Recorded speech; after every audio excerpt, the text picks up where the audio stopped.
Si on fait l'inventaire des mangas les plus populaires de ces dernières années, la seule chose dont on peut être sûr, c'est que les réponses vont varier. Certains valoriseront l'impact immédiat et le succès d'un Demon Slayer, d'autres ce qu'a pu faire un Jujutsu, et certains vont essayer d'intégrer au débat leur poulain pour rendre encore plus inaudible ce dialogue de sourds. Pourtant, il y a une œuvre qui sera forcément présente, quoi qu'il arrive. My Hero Academia, et après une vie tumultueuse où on l'a un temps considéré comme l'héritier de tout le monde et de personne à la fois, puis comme l'ancien de nouvelle génération, le manga s'est terminé, ce qui nous donne enfin une vision d'ensemble. Bonjour à toutes et à tous, ici Amano et aujourd'hui, on analyse My Hero Academia.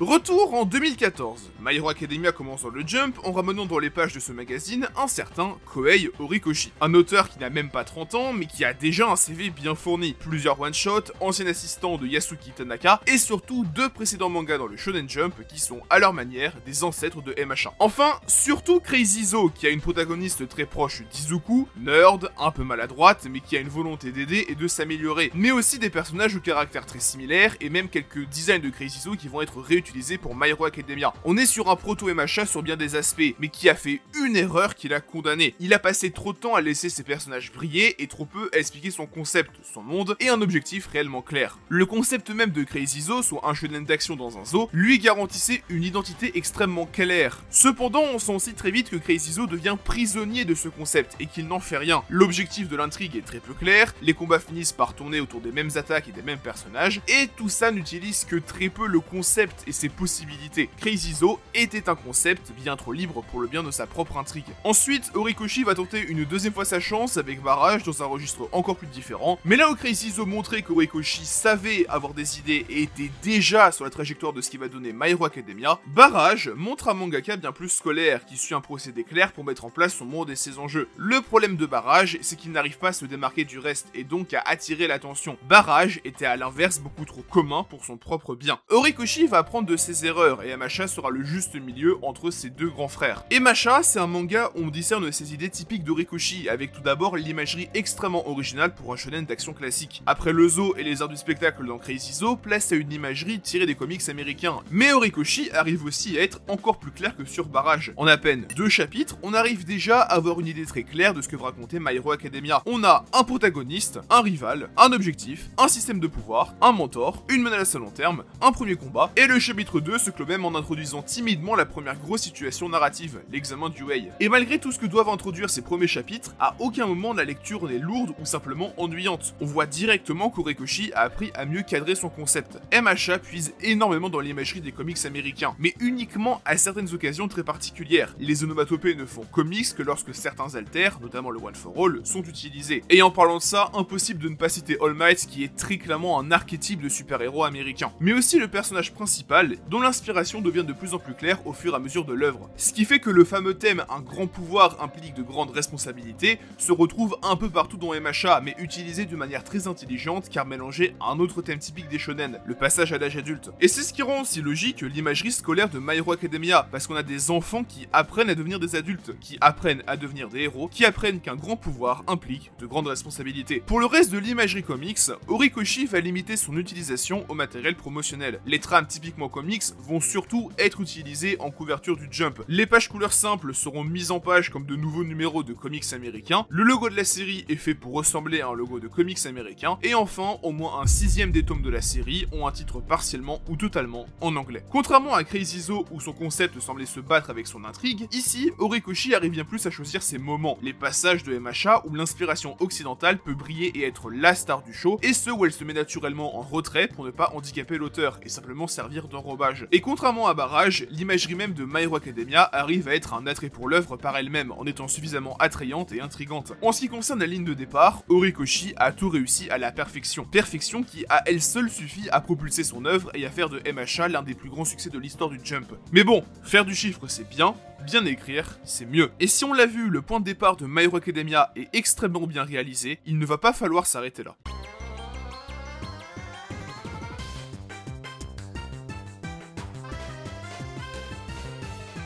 La première partie de MHA sert un but qui est très clair, la découverte. On va suivre Izuku Midoriya dans sa découverte du monde super-héroïque, l'examen d'admission à UA, les cours de ce lycée super-héroïque et les activités qui y sont liées. Puis après, l'intrigue va progressivement prendre un premier gros virage sérieux, l'arc Stain qui sera une première immersion dans le monde professionnel, et surtout l'enchaînement des arcs du camp d'été et de Kamino qui va pour la première fois montrer des difficultés que les protagonistes n'arriveront pas à directement résoudre, et qui va culminer sur un affrontement entre All Might et All for One, avec All Might qui finira par prendre sa retraite. Vu que MHA se passe dans un établissement super-héroïque, la première chose qu'il va falloir introduire, c'est tout ce qui touche à UA, avec notamment les camarades de classe d'Izuku. Leur introduction est plus qu'efficace, et on voit ça avec le mini-arc du test des alters. En à peine 2 chapitres, on introduit plusieurs personnages par le prisme de leur pouvoir. Ochako, Yuga, Tenya et Aizawa ont droit à une bulle explicative, quand d'autres alters plus évidents dans leur fonctionnement, comme ceux de Tsuyu, Mezzo et Mideta, sont simplement montrés. Mais c'est peut-être justement parce que ce mini-arc fonctionne très bien, que j'ai un peu plus de mal avec l'arc du premier cours pratique, surtout les 4 élèves qu'il met en avant. Izuku et Katsuki, rien à dire, la vraie mise en place de leur rivalité est un autre élément très important du début de MHA. Par contre, est-ce qu'on avait besoin de rester sur Tenya et Ochako? Je comprends la volonté de cimenter la position de protagoniste féminine d'Ochako, et de mieux caractériser Tenya pour le faire interagir plus facilement avec Izuku, mais honnêtement, on comprenait déjà ça sans avoir besoin de les remettre en avant. Horikoshi aurait pu profiter de l'occasion pour présenter d'autres élèves, tout en gardant le focus sur Izuku et Katsuki, parce qu'il faut vraiment présenter la seconde A. On parle d'une vingtaine de personnages qui aspirent de par leur statut de camarade de classe d'Izuku à une certaine place narrative, et c'est un problème avec lequel Horikoshi va se retrouver à conjuguer tout au long du manga, surtout qu'au vu du cadre scolaire de MHA, il a dû introduire tous les élèves en même temps, et donc fatalement devoir en mettre de côté un certain moment. C'est un problème dont il est lui-même conscient, parce qu'il en parle dans certaines fiches de personnages, et il va donc falloir qu'il trouve une solution, même si en vrai, sur la première partie de l'intrigue, et en oubliant les élèves laissés pour le moment sur le côté, ça va. Chaque arc qui se déroule au sein de UA va proprement introduire un ou plusieurs élèves de la seconde A et son pouvoir. Ainsi, on aura donc Tsuyu et Mineta pour l'arc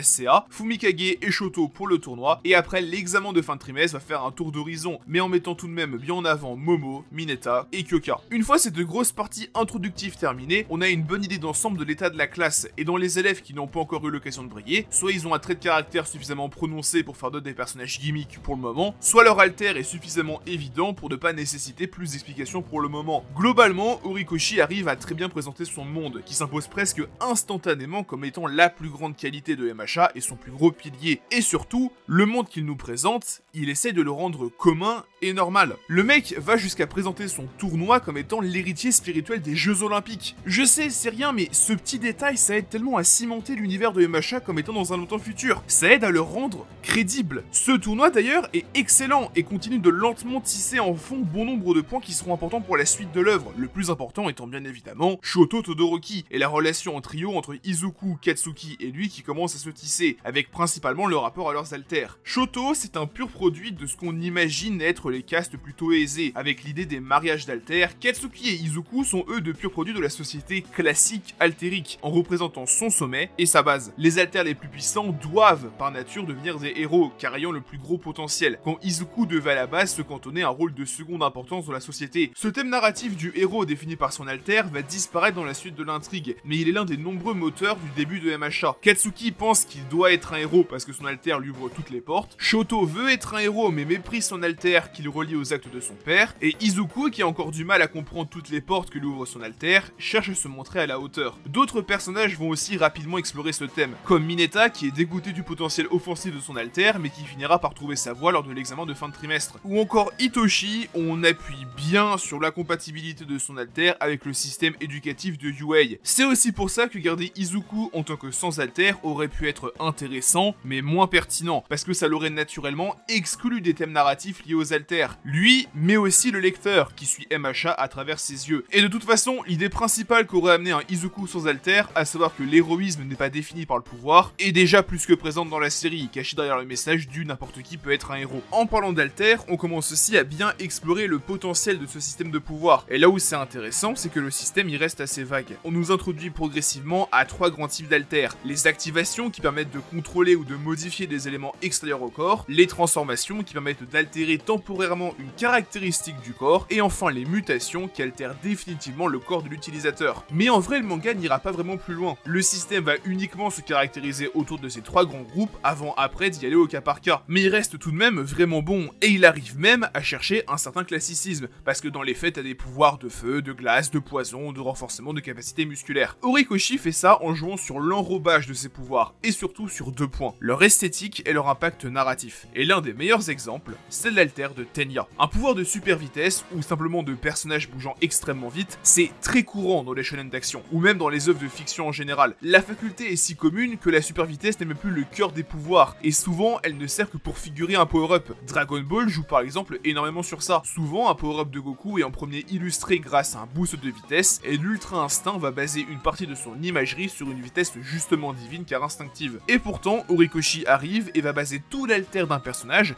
assez important qui plus est, uniquement sur sa vitesse. Et jamais on a une impression d'un pouvoir simplement commun, car l'aspect esthétique de l'alter est tout sauf déjà vu. Le point le plus évident, c'est les pots d'échappement qui sortent de ses mollets, mais c'est aussi enrichi par son comportement et le running gag autour de ses poses. Et l'autre point qui aide à rendre le pouvoir de Tenya intéressant, c'est son aspect narratif. Donc ici, surtout la petite intrigue avec son frère. Dans l'absolu, l'intrigue est assez secondaire, et elle est surtout éclipsée par le début de l'arc narratif de la famille Todoroki, qui commence au même moment, et qui va forcément prendre toute la lumière, principalement parce que le conflit entre Shoto et Izuku est au cœur de l'arc tournoi. L'intrigue sur Tenya et son frère n'est aussi pas aidée parce qu'elle amène à l'introduction de Stein, qui va instantanément s'imposer comme l'un des antagonistes les plus intéressants de My Hero Academia. Donc fatalement, l'intrigue sur Tenya et son frère, on s'en bat un peu les couilles. Après, on peut pas lui enlever qu'elle continue d'approfondir un peu l'univers de MHA. Et y a pas à dire, le monde de MHA, son univers, a un charme fou. J'ai dit un peu plus tôt que c'était une vitrine pour la série elle-même, mais j'insiste, l'univers de My Hero Academia a un potentiel exceptionnel, en partie grâce à ce qu'Horikoshi utilise. Parce que les démons et les yokai, c'est sympa, mais ça parle à moins de gens que les super-héros, donc forcément de base on est plus immergé dans l'univers. Surtout qu'Horikoshi va passer les 11 premiers tomes à nous le présenter de manière extrêmement positive, ce qui arrive à nous donner le sourire dès qu'on découvre de nouveaux aspects de celui-ci. Et c'est là que faire un arc tournoi ça devient extrêmement pertinent. Un arc tournoi dans un shonen d'action, c'est l'option parfaite pour mettre en avant un pan énorme de ton casting. Et mon dieu que MHA fait ça bien. Que ce soit certains élèves de la seconde A qui avaient eu l'occasion ou non de briller, ou même d'autres élèves du lycée qui auront une importance plus tard, ils sont tous mis en avant. Mais il y a une chose qui a changé par rapport aux premiers arcs. Jusque là, Horikoshi ne faisait que mettre en place ses pions. Là, il peut commencer à les faire avancer. Et si le combat entre All Might et le Brainless était le premier coup d'éclat de MHA, alors celui entre Shoto et Izuku est vraiment le moment où on comprend vraiment ce qu'on tient entre les mains. Sur ce combat, Horikoshi montre pour la première fois sa maîtrise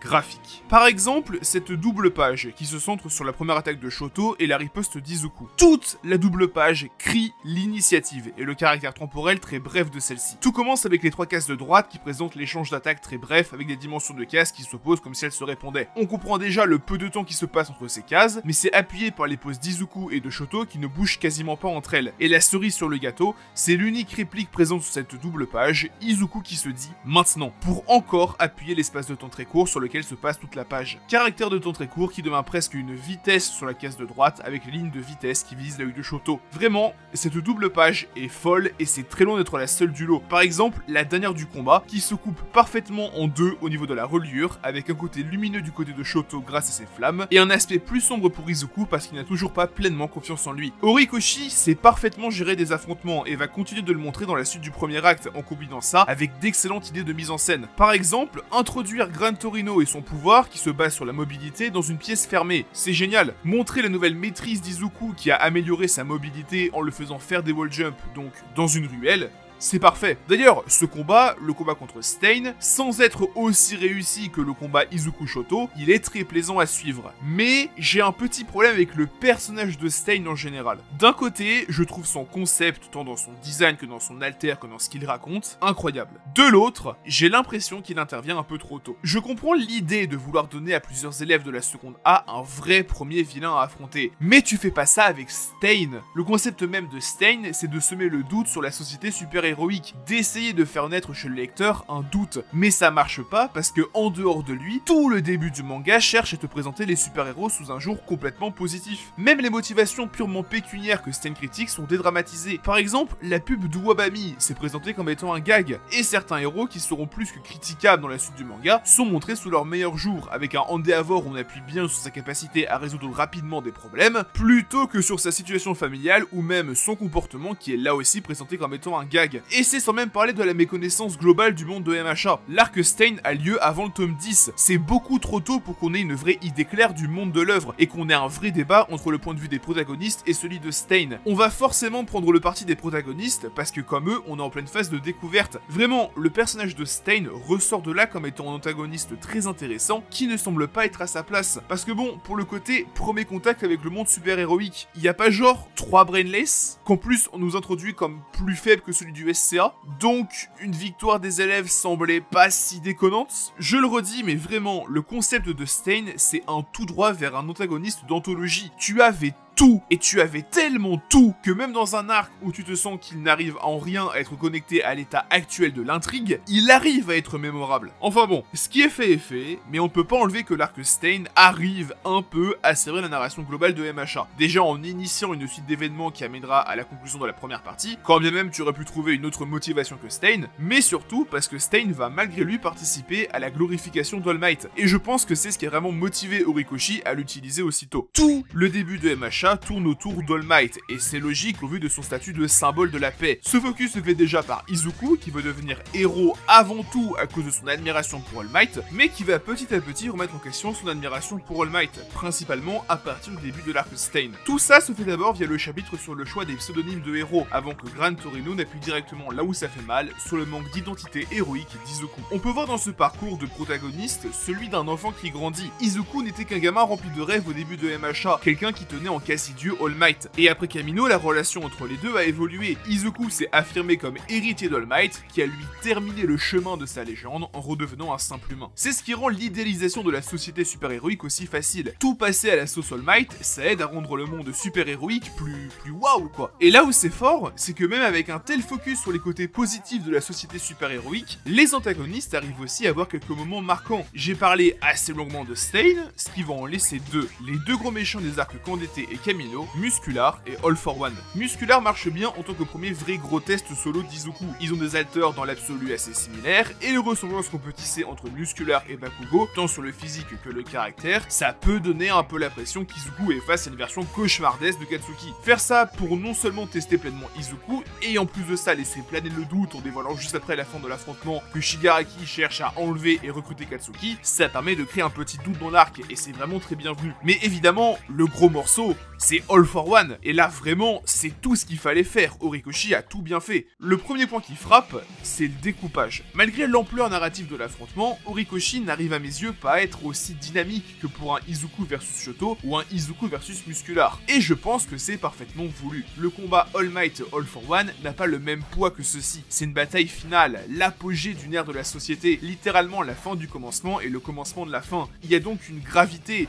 une ampleur historique qui donne un poids à chaque action, qui justifie la présence d'un découpage parfois plus lourd et moins dynamique. Horikoshi envoie toute la sauce et te fait des parallèles à ne plus savoir quoi en faire, le plus beau étant leurs alters. Le One for All est montré comme étant une flamme bienveillante et transmise avec noblesse, et bien l'un des alters les plus iconiques du All for One sera l'activation forcée, qui transforme ses ongles en ces espèces de longues lignes noires qui font un peu cyberpunk et qui suggèrent vraiment l'idée d'un marionnettiste qui contrôle un pantin. Mais là où le combat se transcende vraiment, c'est sur ce qu'il implique. Déjà, c'est littéralement le rematch de ce qui a créé MHA intradigétiquement. C'est à cause de leur premier combat que la recherche d'un successeur à All Might a vraiment débuté, et c'est en concluant leur histoire que My Hero Academia va pouvoir avancer, tout en montrant à quel point l'héroïsme d'All Might a atteint un niveau démesuré, que sa volonté de protéger s'étend jusqu'à son propre alter, qu'il refuse de voir mourir avant d'avoir accompli sa mission. Pendant qu'à côté, All for One te fait des combinaisons de sorts à la Overlord en ne considérant que chaque alter que comme un jouet qu'il a envie de posséder et d'utiliser. C'est beau, c'est magnifique, c'est un message qui est fort et qui est impactant.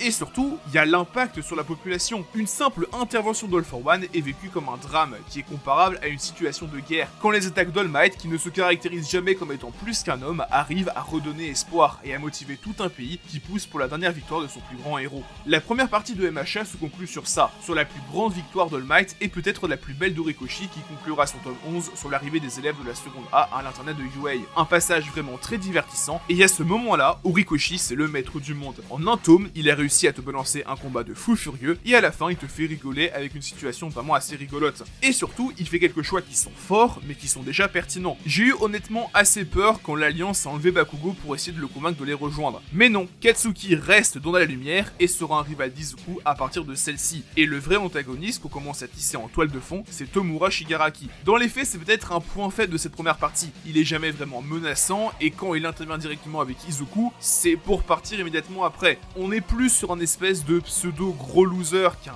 vrai antagoniste, et sur cette première section, on aura bien plus peur de Stain, de Muscular, d'All for One, et même du premier Brainless. Mais ça apparaît sur le long terme d'Horikoshi, et on en voit déjà les prémices à la fin de Kamino. Tomura, c'est censé être le prochain grand symbole des ténèbres, et on comprend que tout ce qu'on a vu là, ce n'était non seulement que le prémisse d'Izuku, mais aussi son prémisse à lui. On comprend que tout ça n'est qu'une introduction, et que Horikoshi l'a non seulement terminé en beauté, mais en plus tout bien réussi sur cette première section. My Hero Academia a brillamment réussi son point de départ, mais il va falloir confirmer, sans quoi tout ça n'aura servi à rien.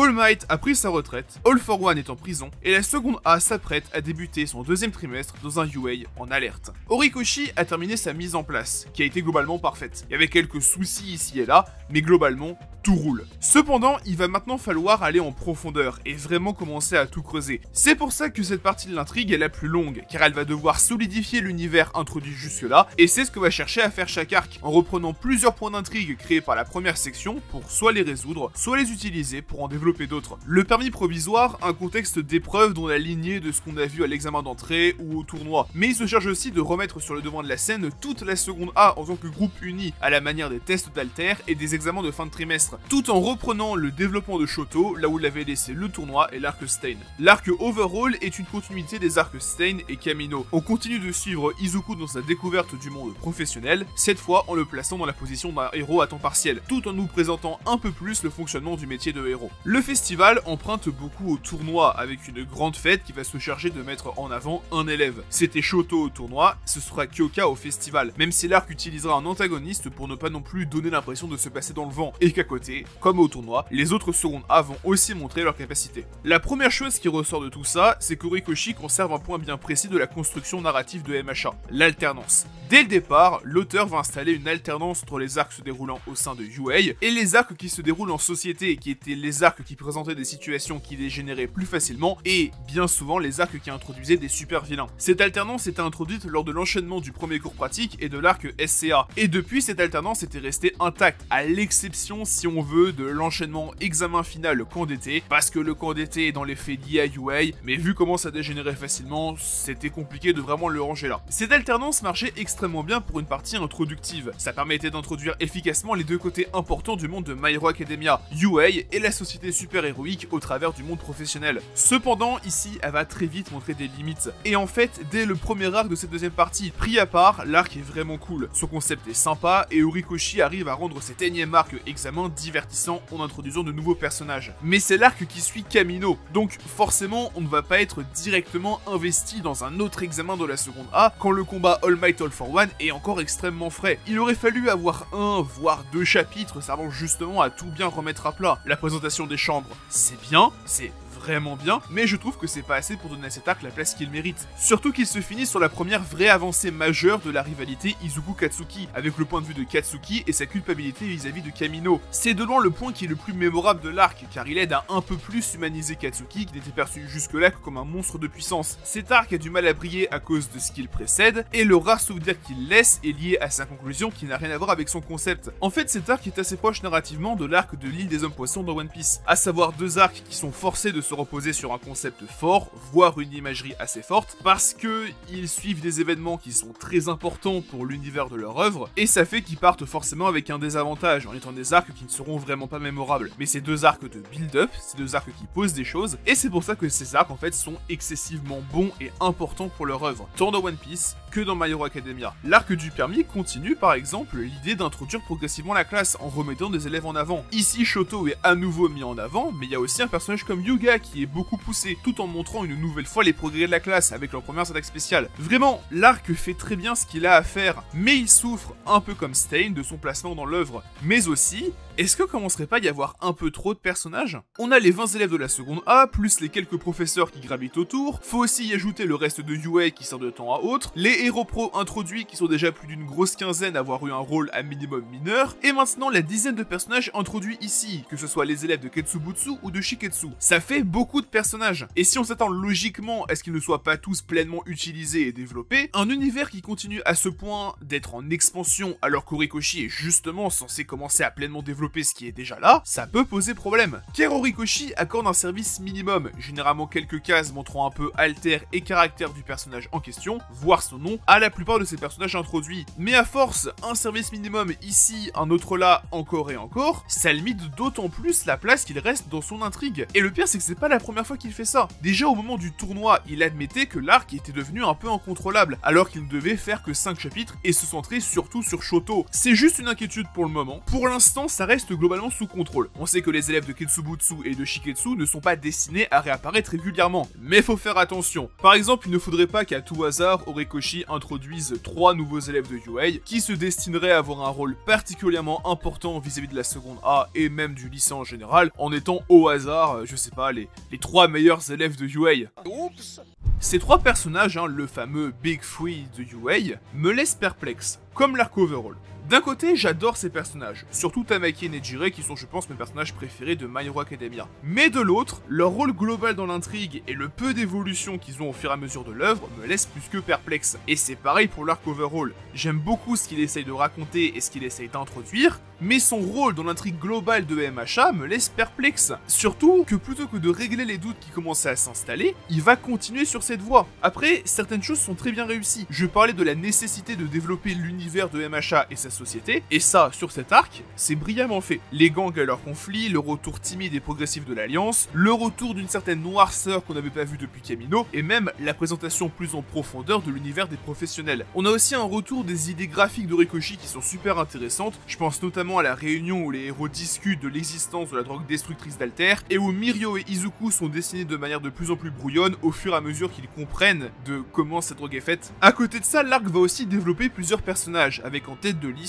Eijiro. Jusqu'à Overhaul, Eijiro n'était que l'un des personnages non utilisés qu'il restait à la seconde A. Horikoshi lui avait assigné le rôle du bon pote, qui arrive à fédérer autour de lui en arrivant à être chaleureux. Et tant dans son esthétique que dans son comportement, il pouvait aussi faire penser à pas mal de protagonistes de shonen un peu old school, avec un sang chaud et un sens de la camaraderie tout en étant un peu simplet. Et pourtant, Horikoshi fait un demi-tour complet sur son passé, qui devient le premier vrai gros flashback de la seconde A. On découvre que cet aspect de sa personnalité n'est en fait que très récent, et qu'avant ça, Eijiro était bien plus banal. Un adolescent classique se prenant à rêver d'être un héros, mais paralysé par la peur dès que la situation exigeait une action. Ce petit flashback, en plus de nous apprendre qu'il connaissait Mina avant d'entrer à UA, le rapproche idéologiquement d'Izuku. Comme lui, c'est son admiration pour un héros qui l'a motivé à au moins essayer de changer les choses. Leur différence vient de leur manière d'amener du changement. Izuku, persuadé de son éternelle faiblesse de sans alter, a cherché à aider autrui, ce qui lui a à terme ouvert des portes. Eijiro a lui compris qu'il était la seule personne capable de se sortir de sa normalité, et c'est en s'améliorant et en se faisant violence qu'il a réussi à franchir la première étape de son rêve, à égaler Mina, avant de devenir Red Riot lors de l'arc Overhaul. Et en à peine 2 chapitres, et sur un arc où on ne l'attendait absolument pas, Eijiro est propulsé de personnages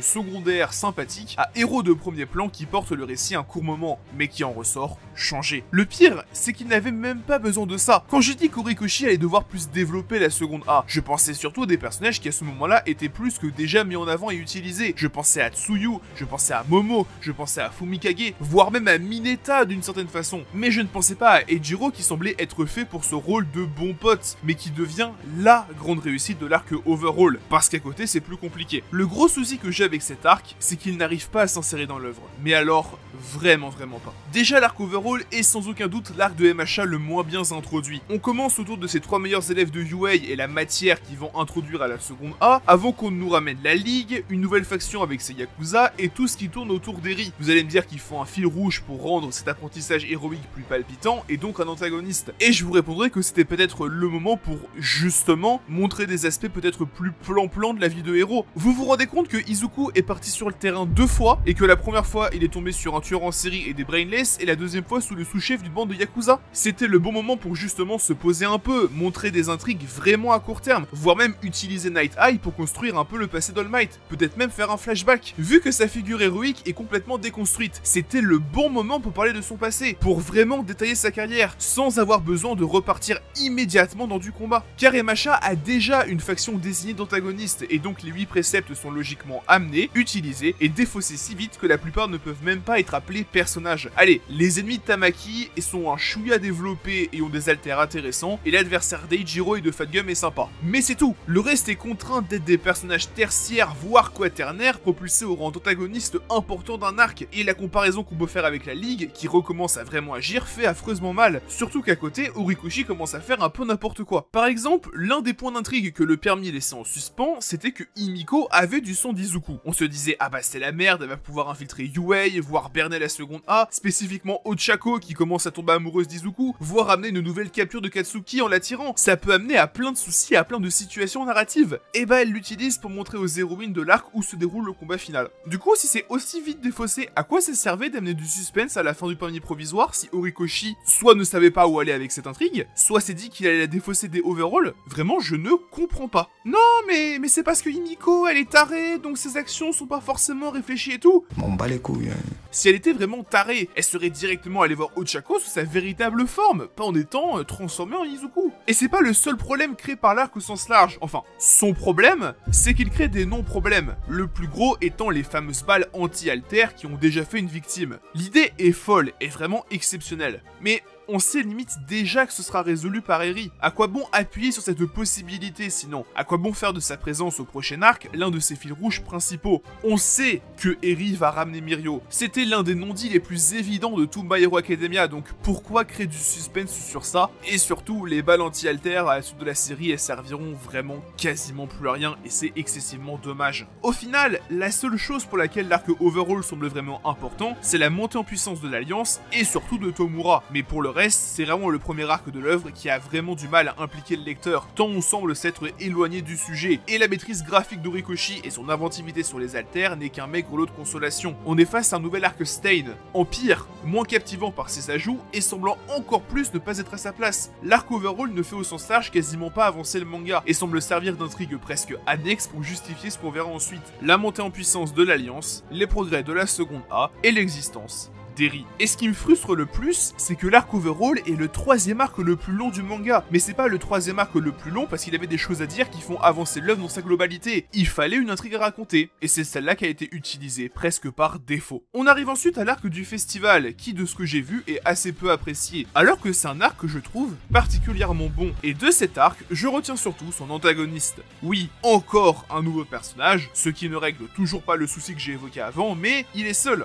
Il a simplement une associée, c'est pas le membre d'un groupe qui va forcer à introduire 10 personnages et alter en même temps. Et puis je sais pas, j'ai vraiment l'impression qu'Horikoshi s'est inspiré de la période de l'âge d'argent des comics pour créer Gentle, soit un vilain un peu pâteau, à l'alter un peu rigolo, qui inspire plus le rire que la terreur, tout en essayant d'actualiser un peu ce concept en faisant un youtubeur. Toute la première partie de l'affrontement entre Izuku et Gentle transpire cette inspiration des comics un peu pâteau, et cherchant un peu plus à faire rire. C'est une vraie bouffée d'air frais dans un MHA qui commençait à approcher de la vingtaine de tomes, et qui surtout commençait à vouloir vraiment être un peu plus sombre. Quand on voit ce qui précède et qui suit cet arc, ça donne l'impression d'un arc encore plus hors sujet qu'Overall. C'est pas entièrement faux non plus, mais c'est pas hors sujet pour être hors sujet justement. Je l'ai dit, ça amène une bouffée d'air frais nécessaire. Tout l'arc ne semble pas se prendre au sérieux, que ça soit Love Lover qui éloigne le seul témoin en sortant l'excuse bidon du tournage TV, ou juste l'alter de Gentle. Tout dans ce combat sans l'amateurisme, mais un amateurisme chaleureux, ce qui est poursuivi avec les préparations du concert ou la pièce de théâtre de la seconde B. Cet arc, c'est une respiration. Il faut faire respirer l'intrigue, lui donner un peu le temps de se reposer, parce que si on avait enchaîné l'arc Overall avec l'arc qui suit juste après, l'arc Hero Pro, vraiment ça n'allait pas le faire, le lecteur n'aurait jamais eu le temps de respirer. Là ça crée une pause qui est nécessaire à l'intrigue, ça crée une respiration,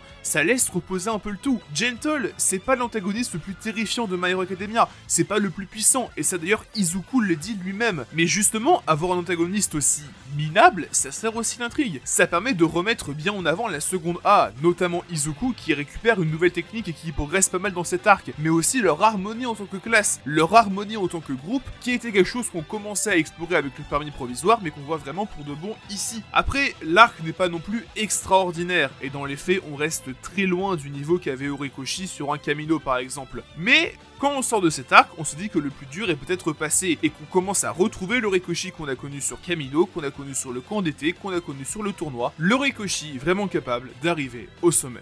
Vous pensez? Moi je pense pas.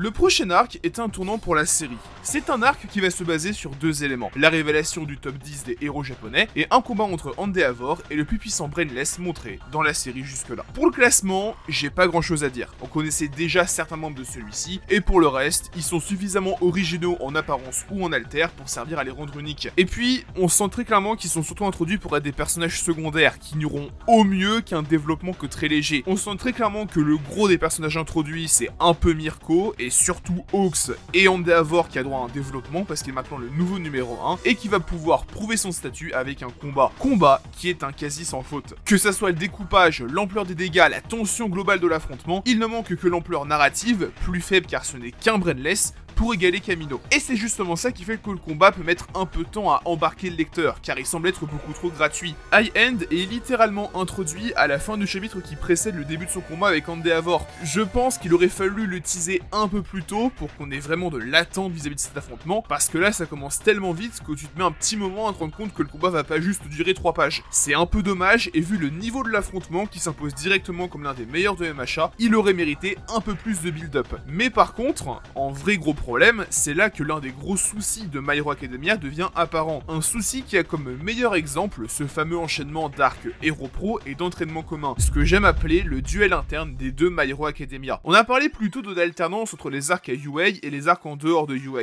Et si c'était très bien pour poser le monde de MHA et son univers, l'erreur d'Horikoshi ça a été de la conserver cette structure, car elle a forcément favorisé cette impression d'intrigue décousue, car compliqué d'amener un fil narratif clair sur le moyen long terme en changeant à ce point de cadre, d'ambiance et très souvent de personnages impliqués. Sur le premier acte, ce problème n'était pas apparent. On était dans une logique d'introduction, donc le moindre élément d'univers servait à nous accrocher. Et donc, cette structure narrative volontairement décousue qui change très facilement d'ambiance, de personnages impliqués et même de situation narrative était parfaite. Et même à côté de ça, l'Alliance se retrouvait à jouer ce rôle de fil rouge en se renforçant en arrière-plan pour combattre All Might. Après Kamino, Horikoshi ne peut plus utiliser de l'Alliance de cette manière, en tout cas pas tout de suite. Et ça fait qu'on se retrouve à suivre des arcs qui s'enchaînent sans véritablement avoir de lien les uns avec les autres. Il y en a quelques-uns qui essayent, Mirio qui rencontre Izuku pendant sa punition suite au combat contre Katsuki, ça lie la fin de l'arc permis provisoire avec le début de l'arc overall, mais c'est limite l'exception qui confirme la règle. Surtout que à côté de ça, certains arcs commencent en traitant des intrigues qui ne seront pas évidentes dans l'arc qui suit. Par exemple, le festival s'ouvre avec une mise en avant sur Yuga, mais ne va que très peu l'exploiter, il sera juste un peu utilisé après. Et c'est pareil pour l'arc de l'entraînement commun qui commence en mettant en avant les anciens possesseurs du One for All et en commençant l'intrigue qui leur est dédiée, mais qui passe directement sur autre chose et qui ne ramène cette intrigue qu'en toute fin d'arc, même ça sert de climax. Mais entre les deux, il y a un arc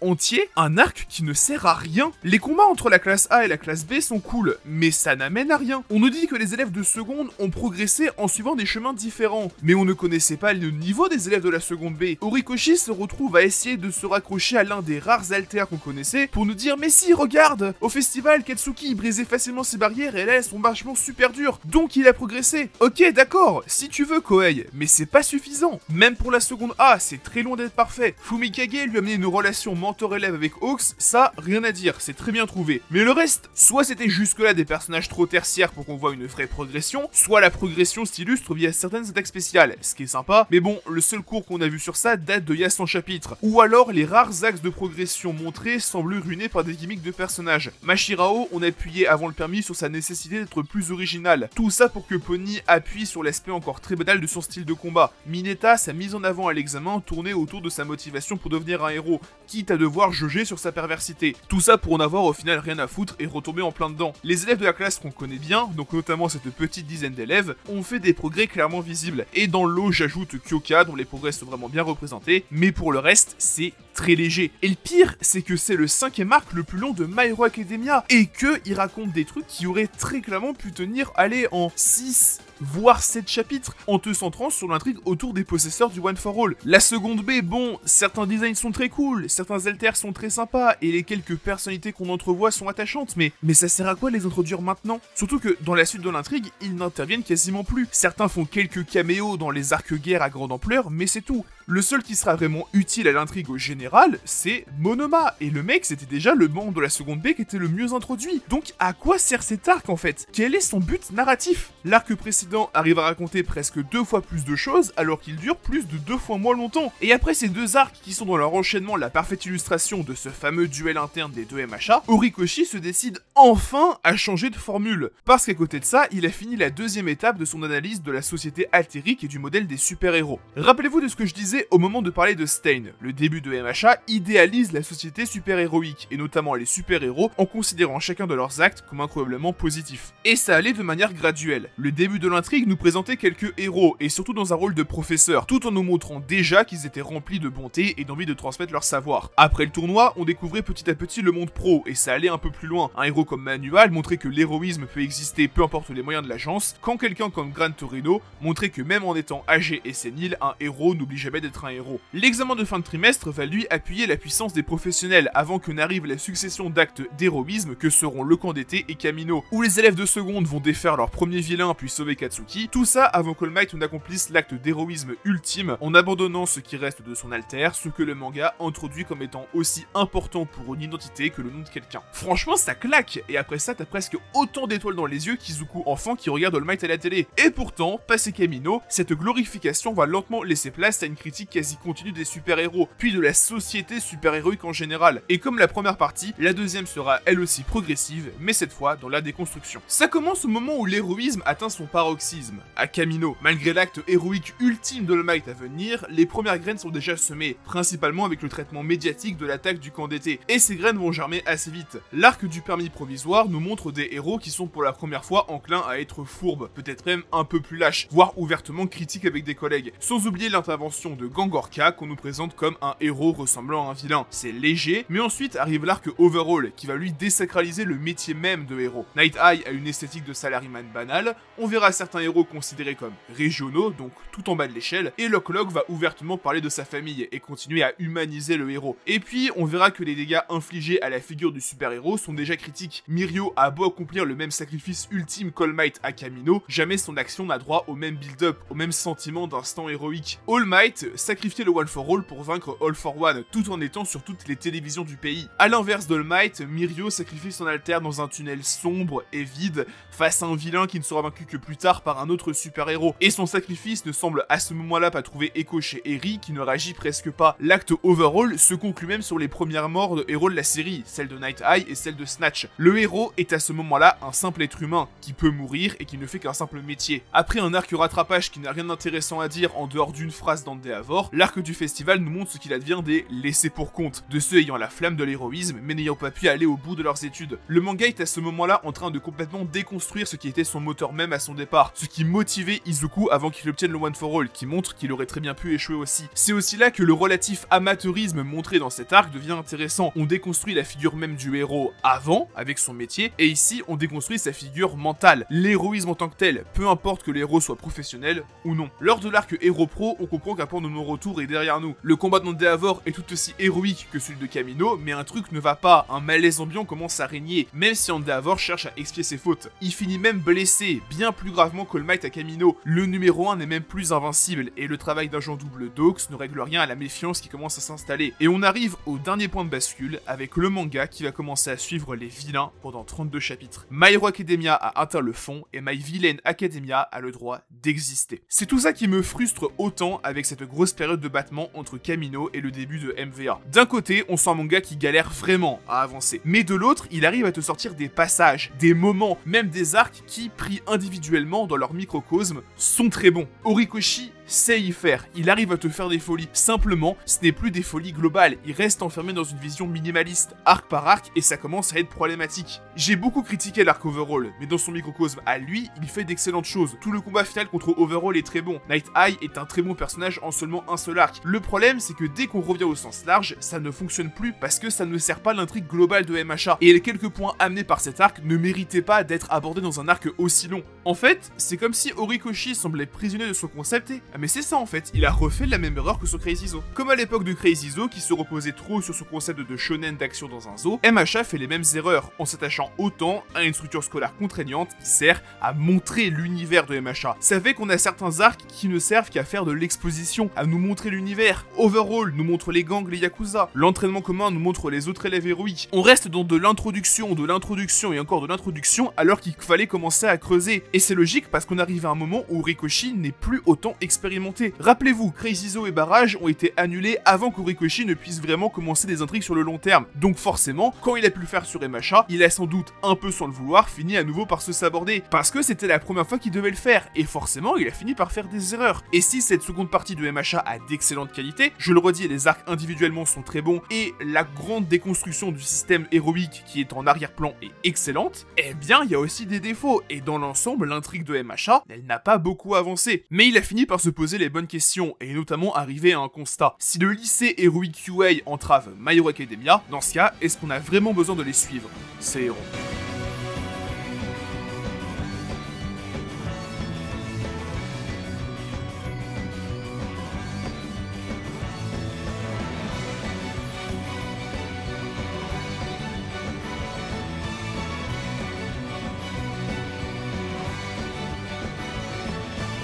Vraiment, j'adore cet arc. Je trouve que c'était la meilleure idée possible pour insuffler un nouveau souffle à My Hero Academia. Je n'en ai pas parlé jusque-là, mais j'adore l'Alliance en tant que groupe.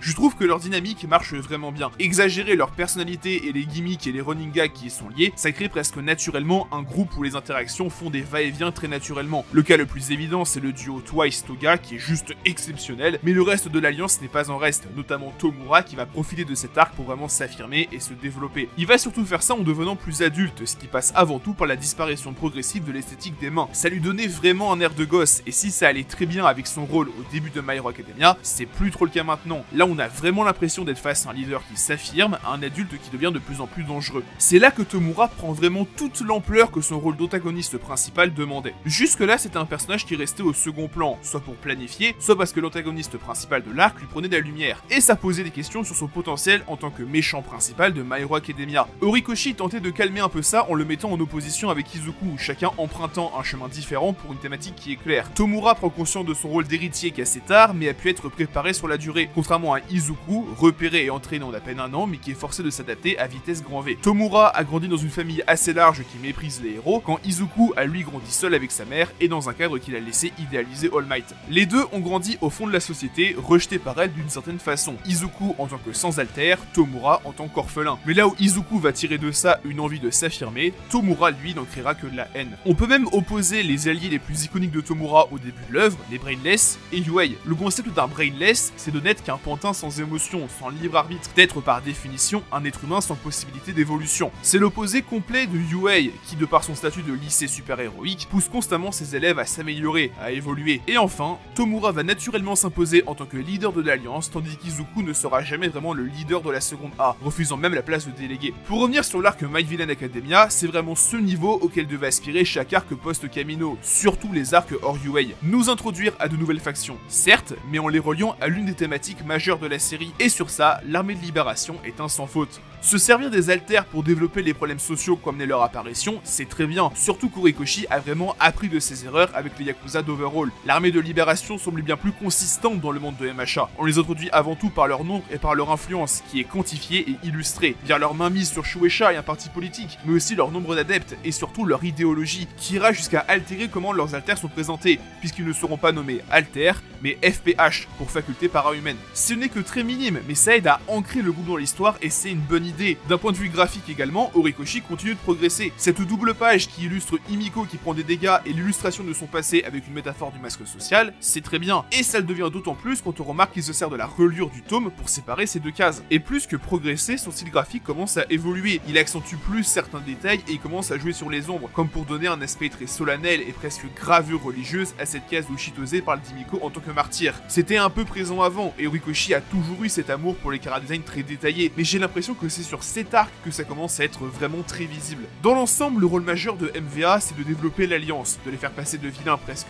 losers n'étant dangereux que grâce à leurs alters et ce qui reste d'All for One, à des menaces capitales et prioritaires. Et pour ça, il va se focaliser sur 3 développements majeurs: Tomura, Twice et Himiko, qu'il va explorer via leur passé, mais aussi leurs alters qui vont évoluer. Ces 3 personnages ressortent de l'arc complètement transformés, un peu la manière d'Eiichiro à Overhaul. Horikoshi reproduit même la relation en trio de l'influence des alters, comme avec Izuku, Katsuki et Shoto, mais cette fois en faisant un outil purement négatif. Tomura, Himiko et Twice ont presque été vaincus par leurs alters, soit en succombant aux pulsions qu'ils créent, soit en se perdant dans son potentiel, ou alors en l'utilisant pour succomber à des émotions négatives. C'est aussi là que le nom du volume 24 devient encore plus explicite. All it takes is one bad day.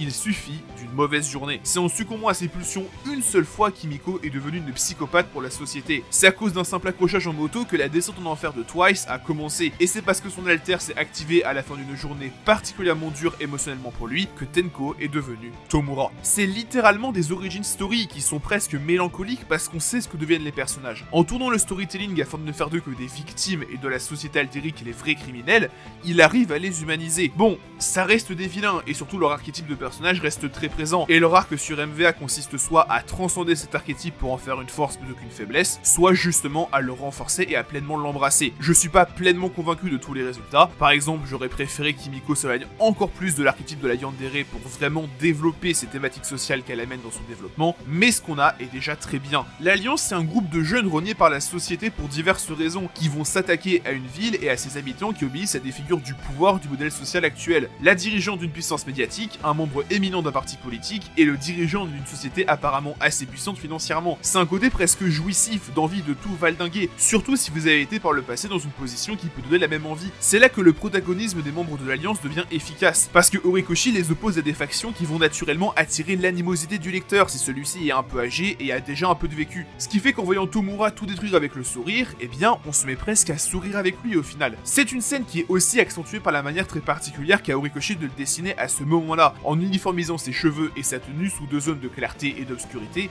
servant à montrer l'état second dans lequel est Tomura actuellement. Et puis, pour rester sur l'aspect jouissif, je suis désolé mais Rodestro c'est Chirac, un mec dégarni avec un grand nez qui apparaît stressé et qui fait des alliances dès qu'il le peut pour avoir du pouvoir. Je trouve cet angle un peu bizarre.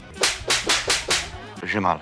My Villain Academia, c'est un arc unique dans l'œuvre d'Horikoshi, sous tous les angles, y compris sa qualité. Avoir un arc qui arrive autant à briser les codes dans lesquels la série semblait s'être elle-même enfermée, c'est quelque chose qu'il faut accueillir à bras ouverts et féliciter. Mais c'est aussi quelque chose qui peut amener à se questionner sur le reste de My Hero Academia. Parce que cette formule que MVA a brisée, MHA en a souffert. En sortant de My Villain Academia, on a la désagréable impression que les 15 derniers tomes pouvaient être compressés en 10, voire moins. Un arc comme My Villain Academia est plus que bienvenu, parce qu'on sentait que My Hero Academia commençait à s'embourber. Cet arc arrive, fait ce qu'il a à faire et remet les pendules à l'heure. On retrouve une menace à moyen terme, on a enfin l'impression d'avancer, on a enfin l'impression de retrouver le My Hero Academia qu'on connaissait. Et en soi, la seule critique qu'on pourrait vraiment faire sur cet arc, vous l'avez déjà deviné, c'est qu'il arrive peut-être un peu tard. D'accord, la déconstruction du modèle héroïque marche vraiment bien et sert à très bien introduire indirectement cet arc, et faire de MVA sa dernière étape, son niveau 0, au point où un héros sera l'un des antagonistes de l'arc, c'en est une très bonne idée.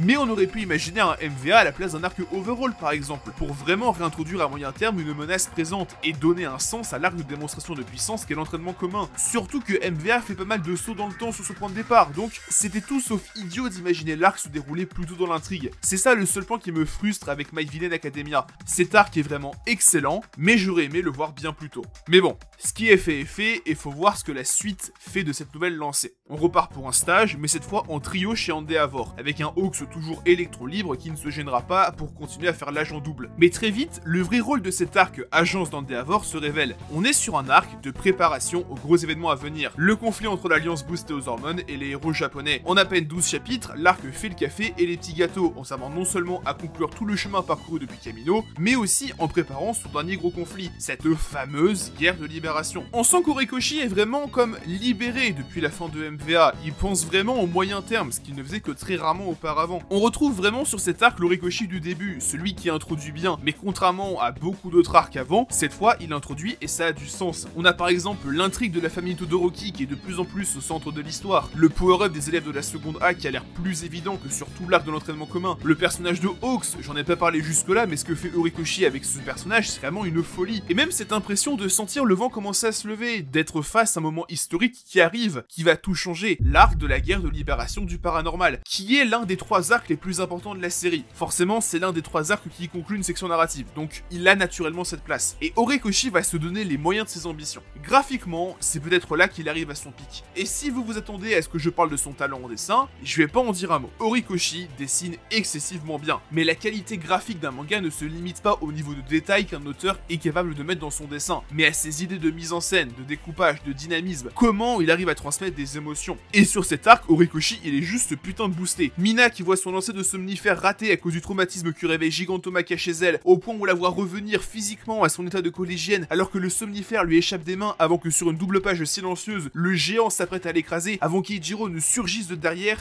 ce qu'Horikoshi montre en le faisant arriver de la droite avec ses cheveux qui transcendent le découpage pour partir à l'attaque. C'est exceptionnel. Mirko qui fait se courber le découpage sous ses coups, c'est incroyable. Tomura qui détruit tout Jakku en se réveillant alors que tout le manga est silencieux, comme si on nous montrait les lents dégâts d'une ogive nucléaire, et celle où en déclarant vouloir voler le One for All, il tend la main vers l'angle de la planche comme si son envie de voler le One for All transcendait le manga. C'est incroyable. Tous les moments de l'intrigue qui se passent dans des vestiges, ceux du One for All ou de Tomura, c'est avant tout incroyable grâce à la créativité visuelle d'Horikoshi et sa mise en scène. Pas forcément la quantité de détails, ni son talent en dessin, et c'est dans tous les cas d'un niveau qui est fou. Et c'est un constat qu'on pourrait globalement faire sur cet arc. Cet arc est bon. C'est l'aboutissement de tout ce qu'on a depuis Kamino. Des héros et des vilains qui sont maintenant dos à dos et qui agissent chacun comme des forces positives ou négatives à un moment donné. Et Horikoshi raconte cet arc en essayant pour la première fois de faire une guerre, avec donc de multiples fronts. Il avait déjà un peu essayé à Kamino et pendant Overhaul, mais les fronts étaient chronologiques, chacun d'entre eux se déroulant en intégralité avant de passer au suivant, avec si besoin quelques retours dans le temps. Là ce n'est pas le cas, et globalement il s'en sort très bien. L'aspect guerre est parfaitement mené, et sert surtout très bien la narration, qui se donne le droit de ne jamais relâcher l'impression ne serait-ce qu'un court instant. Pendant la quarantaine de chapitres que dure l'arc, ça ne s'arrête jamais. Ça pète à gauche, à droite, et le pire, c'est que c'est une guerre que les héros vont perdre. Donc petit à petit, la situation va dégénérer au point où le seul moment où les protagonistes ont vraiment l'avantage, ce sera le début. Et au fur et à mesure de l'arc, on se prend à espérer un changement de dynamique. Surtout qu'Horikoshi prend un malin plaisir à créer de petites victoires ici et là. Mirko qui arrive à frapper la cuve de Tomura, Eiichiro qui arrive à donner le somnifère à Gigantomachia, et le combat contre Tomura qui semblait être sur le point de basculer plusieurs fois. Mais à chaque fois, ça reprend en pire et ça aide à créer cette atmosphère oppressante. Et j'aime bien faire un parallèle entre cette petite possible victoire et ce qu'on a vu à MVA, à savoir les vilains qui passent du mauvais côté à cause d'une accumulation de plein de petites choses qui deviennent une défaite. Là c'est pareil, on a eu plein de petites choses qui auraient pu devenir une victoire, mais ça a échoué.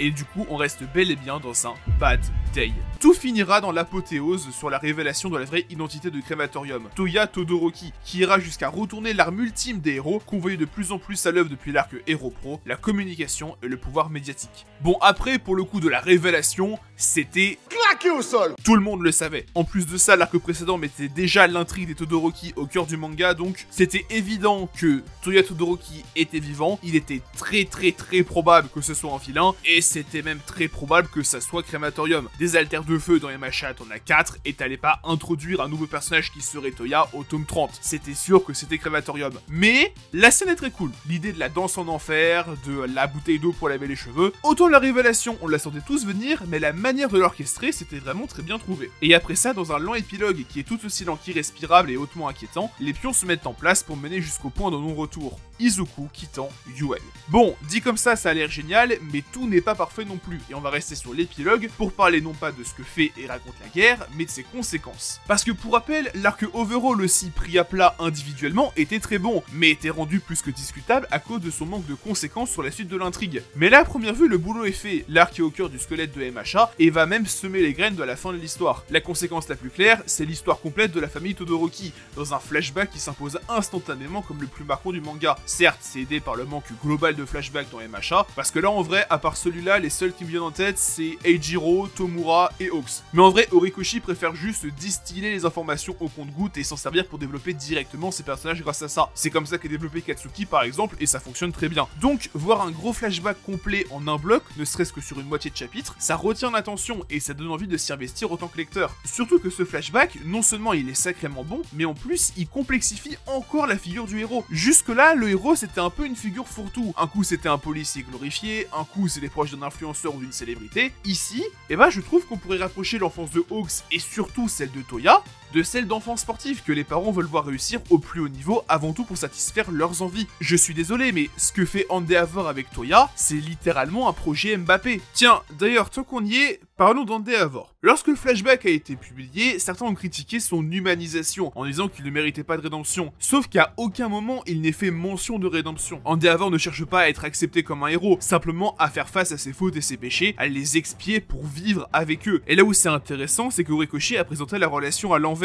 en commençant par la guérison de Shoto qui renoue le contact avec sa mère, fait comprendre à son père qu'il accepte ses efforts sans l'accepter lui, et se sert de ça comme base. Puis après, petit à petit, le reste. Fuyumi qui essaie de recoller les morceaux, Natsuo qui va antagoniser Endeavor à jamais, puis Rei et Endeavor qui sont les porteurs du péché originel à leur manière. Et là où c'est assez ironique, c'est que dans le fond, Shoto a fini par le devenir, l'enfant parfait d'Endeavor. Simplement, c'est en s'émancipant et en s'ouvrant aux autres qu'il a fini par devenir si parfait qu'il a été la première étincelle de la résurrection des Todoroki. Cet épilogue d'arc sert à préparer la suite et la fin. Pour les Todoroki, maintenant, ils sont unis et ils vont avancer pour faire face à leur culpabilité. Première pièce de l'acte final posée. Nous montrer des héros qui refusent de continuer à s'impliquer une fois la tâche trop compliquée, avec le numéro 9 qui démissionne et le héros Koto Ochako, c'est une très bonne idée. Ça continue de déconstruire le modèle du super-héros et ça continue de promettre un changement de modèle, un changement chez les super-héros maintenant que leur figure même est antagonisée par le monde lui-même. Deuxième pièce de l'acte final, posée. Révéler le One for All à la seconde A, c'est une très bonne chose également. Ça promet le combat final entre Izuku et Tomura, ça cimente Izuku comme leader de ce dernier combat, et c'est l'aboutissement d'une intrigue qu'on sentait évidente au fur et à mesure que les pouvoirs des anciens possesseurs commençaient à s'éveiller. Troisième pièce de l'acte final, posée. C'est autour de ces trois promesses qu'Horikoshi articule la fin de cette guerre, tout en faisant graviter d'autres autour d'elle. Himiko qui semble être promise à être le boss final d'Ochako, l'intrigue autour de Black Mist, et enfin, le retour des précédents méchants et l'introduction de Lady Nagrand qui va servir de lien avec l'arc suivant. Horikoshi termine aussi globalement le développement de Katsuki, en le faisant enfin agir de manière héroïque, tout en reconnaissant Izuku. On pourrait trouver à redire, notamment sur l'espèce de fausse mort qu'Horikoshi essaie de mettre en place, mais j'ai jamais vraiment eu l'impression qu'Horikoshi essayait d'en faire une fausse mort donc. Après, tout n'est pas parfait non plus, et pour les conséquences, si petit à petit ça commence à amener la fin de l'œuvre, en tant qu'arc lui-même, la guerre manque de conséquences à elle-même. C'est une guerre, et il n'y a aucun personnage majeur qui meurt. Il y a que moi que ça choque. Je suis pas du genre à dire qu'un arc a besoin de mort pour être sombre, et la guerre a déjà plus que suffisamment de noirceur grâce aux thématiques qu'elle aborde et à son esthétique. Mais une guerre sans décès majeur, chez moi ça passe pas, ça fait que j'arrive pas à prendre ce conflit au sérieux. Et c'est pas en nous montrant une page avec une vingtaine de morts, dont la plupart ne sont que des caméos très mineurs, que ça va changer quoi que ce soit. Oui, mais y a Midnight, elle est morte. On bat les couilles, frère. Le seul rôle narratif important de Midnight, c'était à l'examen de fin de trimestre, soit au tome 8. Donc, baser tout son capital émotionnel sur la mort de ce personnage, peu importe son nombre d'apparitions, ça ne fonctionne pas. À la limite, si c'était vraiment la professeure principale de la seconde A, comme ce que Horikoshi voulait faire au début, là comme ça aurait fonctionné. Mais là, Midnight, on ne la connaît pas assez, on n'en sait pas assez sur elle. C'est juste une professeure qu'on a vue quelques fois dans l'intrigue. C'est pas assez. Et à côté de ça, le manga garde en vie tes personnages de manière inexpliquée. Grand Torino, est-ce qu'il y avait vraiment besoin de le garder en vie? Vraiment, ça a atteint un niveau où Horikoshi est essaye de justifier l'impact sur la seconde A en nous montrant entre deux chapitres que Kyoka, Fumikage et Denki ont gardé des cicatrices. Limite, le seul personnage qui subit des dégâts importants et irréversibles on-screen, c'est Mirko, mais je le redis, c'est pas assez. En tout cas, il faut se dire que maintenant que la société super-héroïque est tombée, donc Horikoshi va être un peu plus forcé d'embrasser la noirceur et les conséquences vraiment durables sur le monde de son œuvre. Enfin ça, c'était ce qui était prévu.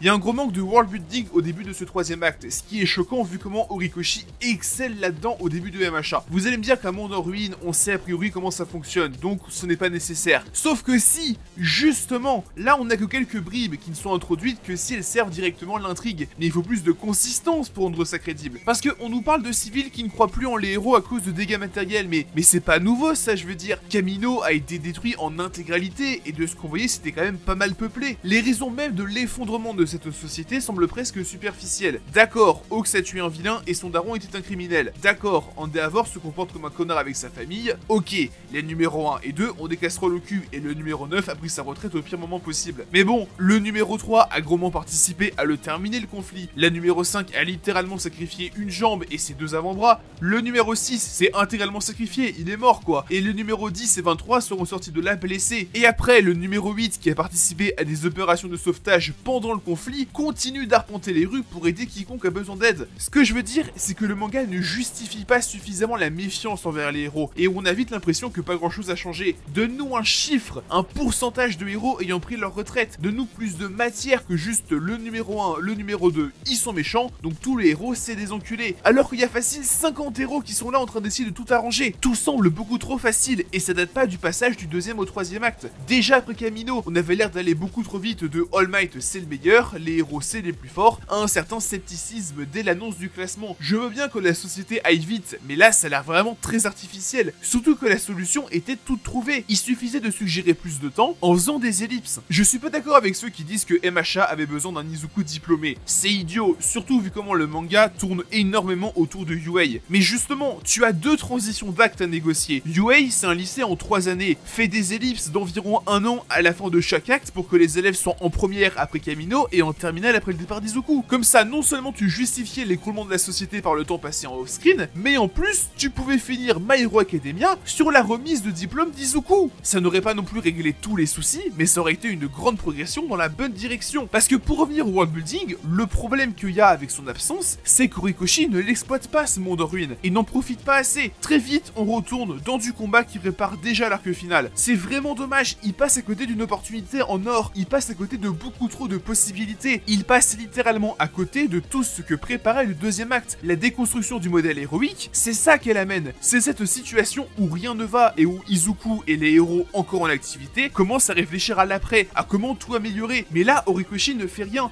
et c'est même pas comme avant où il introduisait mais où il n'arrivait pas à proprement développer tout bien comme il fallait. Là, il n'introduit même plus. On va essayer d'un peu se calmer pour parler proprement du cas Lady Nagant. D'un côté, c'est l'un de mes personnages préférés du manga. J'adore son design, je surkiffe son alter, ce type d'histoire tragique me plaît énormément, tout son combat avec Izuku a un cadre qui est fou et un découpage qui, sans atteindre les pics d'Horikoshi, reste très bon. Et même elle arrive un peu à relier les wagons avec Hawks, qui restait jusque-là très bien développé, mais un peu dans son coin. Donc en vrai, elle accomplit pas mal de trucs et elle soulève timidement certaines intrigues sympathiques. Même si bon, sur ça, Horikoshi, je commence à plus lui faire confiance, hein. Le mec vient de charcuter le world building d'un tiers de son manga quasiment. Et justement, je suis désolé, mais il a aussi charcuté Lady Nagant. C'est un personnage qui avait besoin de mourir, une héroïne désabusée qui a complètement perdu foi dans le modèle de société héroïque, au point de s'allier avec All for One. À aucun moment un personnage écrit comme ça n'est censé pouvoir voir la fin du manga. À la limite, si Izuku arrivait à la convaincre en lui présentant de vraies grosses réformes sociétales qu'ils vont mettre en place. Je dis pas, mais là rien n'est fait. Surtout que Horikoshi termine le combat d'une manière qui ne peut absolument pas indiquer de survie. Son corps a explosé, bordel. À aucun moment elle est censée survivre. Alors que ce personnage tragique aurait pu vraiment s'imposer comme une réussite parfaite de MHA. Un peu à la la manière de Stain. Si elle était morte, elle serait venue, elle aurait posé son classique, elle serait partie. Mais là, elle ne sert que d'indicateur de quête et pour introduire une autre problématique sociétale qui s'ajoute à toutes celles qui sont déjà en place, et je rappelle qu'Horikoshi n'en a concrètement traité aucune à ce moment-là. Parce que si l'alliance des vilains reste l'ennemi à court terme, on sent depuis environ MVA qu'une fin satisfaisante de My Hero Academia passera par une réforme en profondeur de la société, et qu'Horikoshi est allé beaucoup trop loin dans la critique de son monde pour ne pas l'aborder et juste faire un retour à la normale. Sauf que justement, on a le droit de s'inquiéter. J'ai parlé du world building du troisième acte qui est complètement foutu à la poubelle, mais en plus de ça, Horikoshi se focalise beaucoup plus sur un retour à la normale qu'un apprentissage de la crise en cours. Et on le voit avec la seconde A qui va elle aussi s'opposer à Izuku. Il se focalise beaucoup sur une idée de retour à la normale. Sauf qu'encore une fois, tu ne peux pas revenir à la normale. Et là, on comprend pourquoi Horikoshi se focalise autant sur ça. Il va super vite et il néglige complètement ce qui aurait pu servir à ancrer sa troisième partie de l'histoire, à développer des thématiques intéressantes. Je demandais pas un tome entier d'exposition, mais juste quelques cases, voire pages, qui montrent l'état du monde. Qu'on comprenne où on en est. Ce qu'on ne comprend vraiment pas. On nous dit d'assimiler quelque chose qu'on ne nous présente pas, c'est pas possible. Pour comparer, durant une grande partie du post-Kamino, on appuie constamment sur l'ampleur de la retraite d'All Might, le changement de l'examen, toute l'histoire autour de Night Eye, et après toute l'histoire autour du nouveau statut d'Endeavor. Tu comprenais que MHA avait changé d'air. Là, j'ai pas l'impression que la société est en lambeaux. J'ai juste l'impression de voir une succession de bastons presque quelconques dans une ville en ruine. Horikoshi a complètement foiré la mise en place de ce nouveau cadre. Surtout qu'au fond, cet arc avec Nagant et la seconde A qui semblait se destiner à développer Izuku n'en fait rien. Le personnage n'a pas l'air d'évoluer. Izuku, certes, est plus capable, plus affirmé et maîtrise de mieux en mieux le One for All, mais ça c'est littéralement son arc de personnage. Et en plus de ça, certes, Izuku est plus puissant, mais le personnage n'a pas été écrit pour être mis en avant par sa puissance au combat, mais par sa puissance émotionnelle. Izuku a toujours gagné ses affrontements par sa compréhension d'autrui. C'est en arrivant à se connecter à Kota qu'il bat Muscular. C'est en continuant ce que Mirio a commencé qu'il arrive à vaincre Overhaul avec l'aide d'Eri. Et il a même essayé de se lier à Tomura et à Gentle. Donc, en faire un espèce de héros froid, ça aurait marché s'il avait appris une leçon de tout ça. Sauf que non, les seuls qui en sortent vraiment changés, c'est la seconde A qui apprend l'existence du One for All et qui n'a plus que jamais semblé être une force unie. Izuku ne change pas, alors qu'on commence à essayer d'appuyer cette idée comme quoi il jouerait un rôle de héros froid. Mais Horikoshi ne le montre pas. Horikoshi continue à aller vite et se focalise sur la seconde A. Sauf que eux aussi, il va falloir commencer à ouvrir leur dossier. Que certains soient restés en retrait à Kamino, pourquoi pas. Mais là que certains élèves n'aient quasiment rien fait de l'intrigue, vraiment c'est non. Le problème de la seconde A, c'est qu'il ne fonctionne pas avec la manière dont Horikoshi développe ses personnages. Pour essayer de contrer leur nombre grandissant, Horikoshi a essayé de les montrer à plusieurs stades de développement personnel. Et sur des personnages secondaires, ça fonctionne bien. Itoshi est développé via ce schéma, en l'introduisant au festival, puis en le montrant quelques fois au fur et à mesure de l'intrigue, en le rendant un peu plus musclé, avant de le ramener pour l'arc de l'entraînement commun, et terminer son développement ici. Pour un personnage que tu ne vois qu'un peu, ça fonctionne. Sauf que la seconde A force par son concept chacun de ses personnages dans énormément d'arcs, donc ça ne peut pas marcher. Par exemple, Mineta qui est obligé de remonter jusqu'au SCA, parce que c'est la seule interaction concrète qu'on a vue entre lui et Izuku, ou Mina qu'Horikoshi est forcé de ramener à son passé avec Eiichiro et au combat contre Girantomaka, au vu de la place de presque figurante qu'elle a sur le reste de l'intrigue. Et c'est sans parler d'autres élèves qui sont traités comme des personnages presque tertiaires. J'ai rien contre ça, mais le concept même d'une classe héroïque les force à être mis en avant sur un pied d'égalité avec des personnages beaucoup plus creusés et développés, et donc à se retrouver dans chaque arc sans servir à rien. Résultat, on a des élèves qui sont parfaitement développés, d'autres ont un arc narratif qui va de très correct à très bon, et d'autres qui ne servent à rien. C'est un peu comme l'héroïne des USA, Star and Stripe, qui est au cœur d'un mini-arc qui lui est dédié, et je sais qu'on a parlé d'arcs inutiles dans cette vidéo, mais alors celui-là, c'est le roi du monde.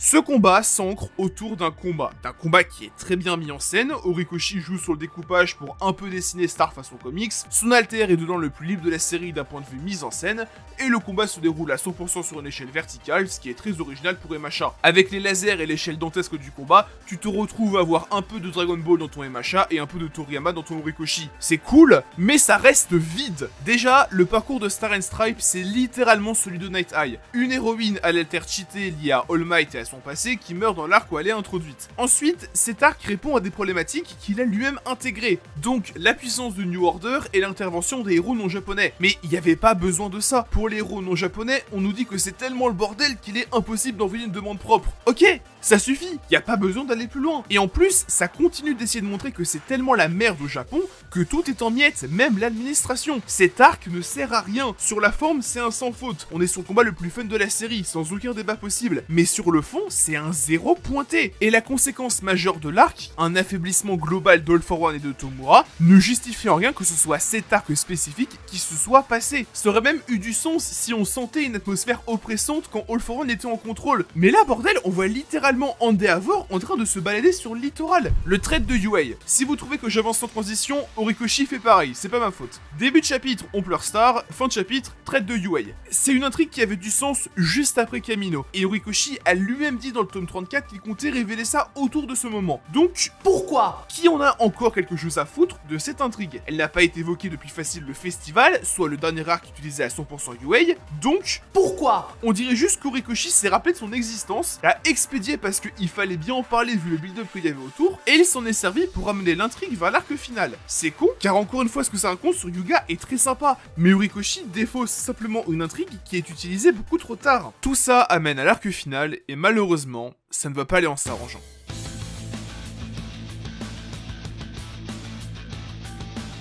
Mon bilan sur cet arc est très mitigé. Sur le plan du spectacle, rien à dire. Ramener la plupart des persos importants jusqu'au slime du début, c'est cool. La guerre va alterner à nouveau les points de vue dans sa première phase en se focalisant sur les affrontements ayant le plus à raconter. On commence sur Tomura, puis on fait Himiko, Crématorium, All for One, on revient sur Tomura et ainsi de suite. Il faudra attendre la fin du premier front, celui de Spinner, pour qu'on commence à rester longtemps sur des combats. Spinner qui permet de commencer à parler de la grande réussite de cette guerre finale. La conclusion des arcs de Spinner, Crématorium et Himiko. Ils ont droit à leur apothéose, à leur grand départ.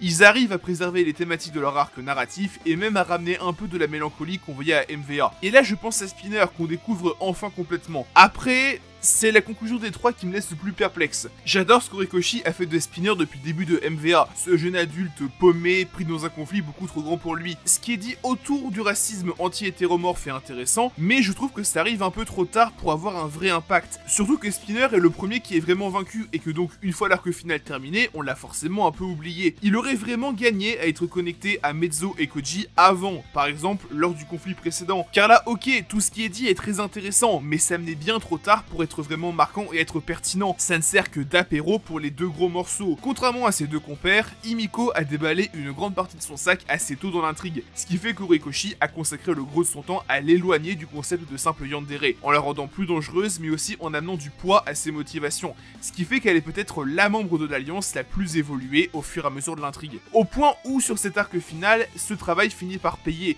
et Himiko est limite la troisième plus grosse menace après All for One et Tomura, et c'est surtout une pseudo anti-Ochako. C'est montré avec la dernière version de son flashback, même si je trouve un peu dommage que ce flashback, à chaque fois qu'il a été montré, se contente des mêmes exemples. Ça donne juste l'impression de quelques crises ici et là, plutôt que d'une personne qui souffrait réellement tout au long de sa vie. Après bon, l'idée d'un alter qui influence la perception qu'a l'utilisatrice de la société, c'est très pertinent. J'ai même personnellement l'impression qu'Horikoshi s'est inspiré de différents cas de neurodivergence pour imaginer le rapport de Toga à la société, le personnage ne comprenant pas en quoi son rapport à ses sentiments n'est pas le même que celui de la plupart des gens, l'obsession de parents voulant la soigner, l'image même du masque social, Toga qui est juste perdu.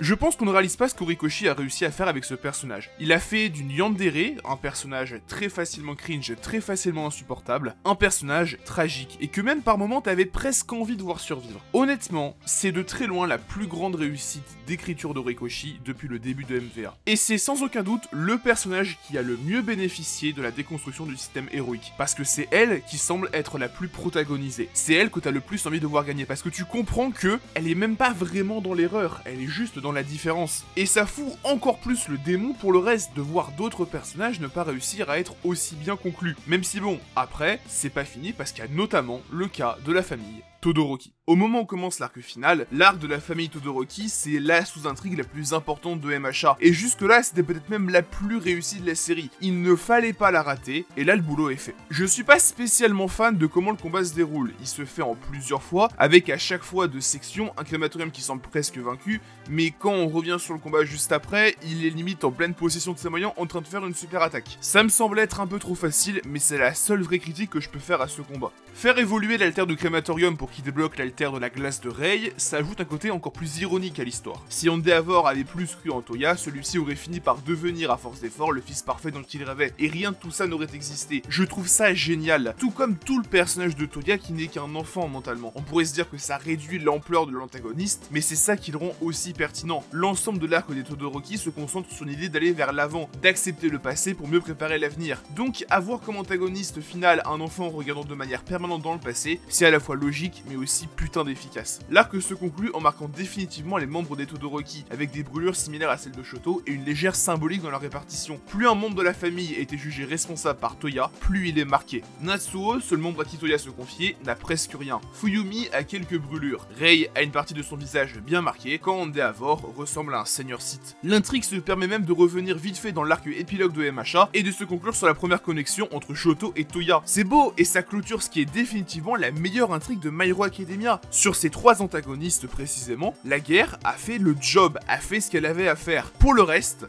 c'est plus compliqué. Aucun héros ne meurt. Oui, je sais que je vous saoule avec ça, mais merde, il y en a encore moins qu'à la guerre précédente. Et c'est pas tant pour appuyer l'aspect dramatique du conflit que, il y avait des personnages qui semblaient prêts à mourir lors de l'arc final. Hawks et Endeavor, c'est pas évident, mais leur mort était très clairement possible, bien que n'étant pas la meilleure option pour la fin de leur histoire respective. Pareil, il était tout à fait possible d'imaginer une Mirko mourir par exemple. Ça aurait très bien collé avec son personnage et l'idée de se battre jusqu'à la fin, surtout qu'elle n'avait pas grand chose à raconter narrativement. Mais alors Bakugo, c'est quoi l'intérêt de lui faire une fausse mort sur lequel tu appuies autant? L'arc de Bakugo est accompli, donc c'est bien beau de le faire utiliser Izuku plutôt que Deku, mais la grande avancée de la fin de l'altercation entre la seconde A et Izuku, c'était déjà ça. Même le power-up final de Bakugo, t'avais pas besoin de ça pour le justifier. Tu sens qu'Horikoshi essaye de montrer la gravité du conflit par sa presque défaite, montrer que même le terrifiant Bakugo est vaincu, mais ça ne marche pas. Ça ne fonctionne pas parce que au cours de l'intrigue, aucun élève de la seconde A n'a subi de gros dégâts physiques. Et là je pense que c'est surtout un héritage du fameux duel interne des deux MHA. Pour conserver le mieux possible son côté scolaire, Horikoshi a installé un espèce de proto-statu quo autour de la seconde A. Et c'est pour ça qu'aucun élève ne va vraiment changer physiquement au fur et à mesure de l'œuvre, excepté dans cet arc final. Et je pense que si un personnage comme Recovery Girl a été inventé, c'est aussi pour préserver ce proto-statu quo, pour avoir un milieu scolaire tout à fait sain, mais qui entraîne des élèves dans un cadre vraiment très shonen d'action. Tu voulais garder cet équilibre, mais à force, ça fait que tu ne crois pas à une blessure durable d'un élève de la seconde A, et donc, tu ne crois pas à la mort de Katsuki. Mais Katsuki, c'est pas le pire. Comment il est encore en vie à la fin de l'œuvre? Non seulement ça gâche toute la conclusion d'All Might, mais aussi ça fout en l'air tout son combat contre All for One qui est incroyable. L'idée de l'armure qui est lentement mise en pièces, l'armure qui imite les 20 alters de la seconde A, c'est con, mais ça fonctionne parfaitement. Mais donc, pourquoi ne pas le faire mourir? Tout le parcours d'All Might dans le manga tourne autour de ça, de l'idée que le symbole de la paix n'est pas éternel. Même quand All Might parlait de vivre, tu sentais un aspect super mélancolique. Mais non, Horikoshi préfère foutre en l'air ce qui serait instantanément devenu l'une des scènes les plus mémorables de son œuvre, et qui aurait réussi à dynamiser un combat final autrement assez terne. Car c'est vraiment le plus gros défaut de l'arc final, le duo d'affrontement contre All for One et Tomura. Déjà, je suis désolé, mais ramener All for One, c'était vraiment une idée de merde. En tant que mentor de Tomura et boss final de la première section, c'est parfait. Ça te montre le niveau de puissance qu'allait atteindre Izuku et Tomura, tout en les liant encore plus et en terminant l'histoire d'All Might tout en introduisant proprement celle du One for All. Mais Horikoshi a décidé de le garder et ça a été sa plus grosse connerie. Parce que là, non seulement le personnage reste et redevient présent au fur et à mesure de l'intrigue, mais en plus, il parasite le manga dès qu'il est là. Par exemple, quand est-ce que Tomura est le plus intéressant narrativement? C'est entre Kamino et la fin de la guerre de la libération, soit la partie de l'œuvre où All for One est absent à 100%. Tomura, c'est un personnage qui est au final complètement foutu en l'air par cet arc final, alors qu'on a passé la première partie à l'introduire et la deuxième à le développer. Ça n'a pas de sens. Tout tournait autour de son héritage du All for One, et c'est foutu à la poubelle. L'idée de faire de Tomura un pantin d'All for One aurait pu être intéressante, mais il fallait introduire ça bien plus tôt, et de manière bien plus concrète. Nous montrer un Shigaraki qui dès le départ ne vivait que par et pour All for One. Parce que là, Horikoshi a quand même mis en place un antagoniste pendant 30 tomes, en plus de ça réussi à le rendre intéressant, tout ça pour tout foutre à la poubelle et se dire qu'il allait reconstruire un antagoniste principal de zéro, là comme ça, à l'aube de l'arc final. Juste non, ça marche pas quoi. Surtout que Horikoshi a parié sur le mauvais cheval. All for One a beaucoup moins à dire et à raconter que Tomura. Honnêtement, le passé d'All for One, son délire d'égocentrisme et tout, j'en ai rien à foutre. Mais il fallait laisser la place d'antagoniste final de My Hero Academia à Tomura Shigaraki. Je veux dire, Horikoshi essaye de lui donner plus de consistance avec un espèce de plan de soumission du monde, mais déjà l'explication elle est longue pour rien, et surtout ça ne le rend pas plus intéressant, c'est littéralement « Ni, je suis les méchants, je vais contrôler le monde, vous êtes les gentils, vous allez m'arrêter !» On sent qu'Horikoshi a essayé de s'inspirer de la conclusion de la trilogie Star Wars, avec le rôle d'antagoniste qui passe de Darth Vader à Palpatine. Cependant, ça marche dans Star Wars, car Darth Vader est un personnage en fin de course, et le gros de son développement, c'est justement son retour à la lumière. Là, Tomura a tout à faire et à raconter, donc ce schéma ne peut pas fonctionner. C'est pas l'alternance entre Darth Vader et Palpatine qu'on a eu, c'est l'alternance de Star Wars 9, ça ne fonctionne pas. Après, ok, Tomura n'était pas non plus le plus subtil dans ses motivations, et sans doute que le combat ne serait pas devenu exceptionnel si c'était lui qui était aux commandes. Mais bon, au moins, le build-up fait avant n'aurait pas servi à rien, et on aurait même pu imaginer un All for One qui serait bel et bien intervenu durant le combat final, mais dans les vestiges du All for One, en tant que témoin, pas en tant qu'acteur principal. Et c'est sans parler de cette idée de faire de lui vraiment le mal originel, l'origine de tous les maux de la société. Genre c'est à cause de lui que Toya est devenu crématorium et que Tenko est devenu Tomura. Limite, Horikoshi était à deux doigts de dire que le crush d'Himiko au collège, c'était lui, et que c'était sa bagnole que Twice a cogné en moto. J'aime pas du tout cette idée, car elle va à l'encontre des deux thématiques majeures de la construction des vilains dans My Hero Academia. La société en tant que véritable antagoniste, et le fameux All It Takes is One Bad Day. Quel vice existe encore dans la société si la raison de la séparation entre Toya et les Todoroki est All for One? Quel est le sens du Bad Day qui amène Tenko sur le chemin de Tomura si c'est All for One qui déguise cette ligne droite en embranchement? Et certes, ce n'est que de vilains, mais justement c'est déjà trop, la boîte de Pandore est déjà ouverte. Et en vrai, la raison pour laquelle Horikoshi fait ça, elle est évidente. Il ne savait pas comment améliorer la société de MHA. C'était le grand sujet narratif où Horikoshi nous devait des réponses. Et ce qu'on nous montre est intéressant mais loin d'être suffisant. Globalement, ça se centre autour de 3 mesures phares. Les programmes de sensibilisation aux alters lancés par Ochako et Mezzo, la réforme profonde de la popularité voulue par Hawks, et un élan d'optimisme et d'altruisme créé par le combat final d'Izuku. C'est déjà pas mal, et ce qu'on peut noter, c'est que ces mesures sont surtout des mesures de réaction. Chacune d'entre elles est là pour précisément contrer ce qui amenait la naissance de plusieurs membres de l'Alliance. Et autant ça montre que des leçons ont été apprises, autant beaucoup ne le sont pas non plus. C'est là que faire une fin qui est un parallèle avec le chapitre 1 se retourne un peu contre Horikoshi, parce qu'on a une horrible impression de retour en arrière, en mettant à la poubelle des sujets qui méritaient d'être ne serait-ce que rapidement traités. La singularité altérique, la discrimination liée à certains pouvoirs, mais aussi la priorité de certains héros et le sujet de la popularité. Et même pour les 3 réformes majeures montrées, on a beaucoup trop de contre-exemples. Vous allez me dire que Hawks veut réformer la popularité, mais on n'en voit pas les résultats, et après l'ellipse finale, quand on voit les anciens de la seconde A ou des héros, ils sont toujours introduits par leur numéro, par leur rang de popularité. La sensibilisation aux alters, beaucoup trop d'arcs de la série tournent autour d'humains tombés dans une situation compliquée justement à cause de leur pouvoir. Donc les quelques cases présentant des mesures servant justement à empêcher un nouveau spinner ou une nouvelle Himiko ne suffisent pas. L'optimisme, le parallèle avec le début te donne une trop grosse impression d'ère d'All Might, et on sait très bien comment ça a fini. Il a suffi d'un enchaînement d'erreurs a priori anodines pour complètement briser cette confiance et cet optimisme. Donc, pourquoi pas encore une fois? Le manga aurait plus que largement gagné à avoir au moins un chapitre supplémentaire pour présenter un peu mieux cette nouvelle société, même si je garderais un truc inchangé, le traitement d'Izuku. J'aime beaucoup ce que Horikoshi a fait de lui sur l'épilogue. Beaucoup vont râler parce qu'il n'est pas numéro 1 ou quoi, mais justement, c'est le propos de son héroïsme, c'est l'accomplissement du personnage d'Izuku Midoriya. Globalement, j'ai un peu de mal avec ce Horikoshi a fait de lui sur la fin de MHA, alors que les enjeux commençaient à complètement tourner autour de lui et du One for All. Je trouve qu'il devenait de plus en plus fade et qu'il perdait ce qui faisait sa spécialité en tant que protagoniste, son côté nerd et analytique qui est bien plus discret, et à côté de ça, bon, lui donner des transformations, je trouve ça un peu idiot. Mais non seulement elles sont pas impactantes, elles n'apparaissent qu'une seule fois, mais en plus, je suis désolé, elles sont vraiment super moches. Par contre, sa fin de parcours est géniale. Certains ne retiendront que la finalité, Izuku qui redevient sans alter et qui ne finit pas numéro 1, mais en oubliant tout le parcours avant, et surtout que l'histoire d'Izuku s'arrête ici. Le but du One for All, c'était de vaincre le All for One. Le but d'Izuku, c'était de devenir le plus grand héros, et c'est accompli grâce à ce fameux élan d'optimisme. S'arrêter au statut de numéro 1, c'est faire la même erreur qu'Endeavor. Izuku a vécu son rêve et allé à UA et est même devenu un plus grand héros que All Might, en réussissant à inspirer toute la population en très peu de temps, et surtout en vainquant